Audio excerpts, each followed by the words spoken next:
Hey guys, Bryant Luers here, technical team agronomist for Team 19 in Southeast Iowa. On this week's agronomy tip of the week video, I'm just going to kind of walk through some basic scouting things. Across most of the Midwest this year and across most of the Corn Belt, we've had a very challenging spring. Really wet conditions have delayed planting. It's also kept guys out of their fields from looking at them to see what's going on. So today we're standing in a field in Keokuk County, Iowa. A little bit of history on this field. It was planted on April 19th. It's been corn on corn for about 4 years.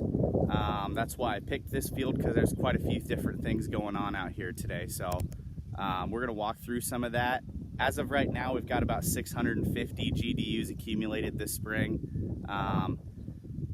Corn's really uneven out here. We've got some V6 stuff, and we've got some stuff that's just barely coming out of the ground. We'll kind of walk through that here. So the first thing you notice looking in the background here is you can see we've got some real thin spots behind me.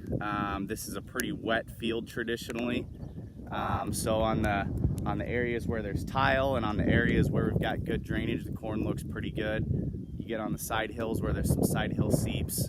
We didn't have hardly anything emerge here. And the other thing I'm seeing in a lot of those wet holes is some Pythium, which is killing the corn. The other thing I noticed right away when I start walking out here, and I've seen this in quite a few fields here just this week, is some black cutworms starting to work. So what we see with some black cutworm feeding is, you can see you've got a nice row of corn here, and you come to one that's just kind of sawed off at the ground, like you can see on this one right here.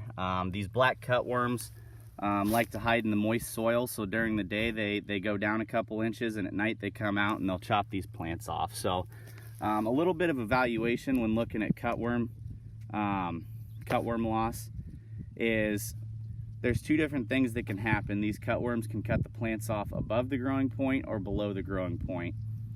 If they cut it off above the growing point, it looks pretty ugly, which is what we got going on here, but that plant will come back.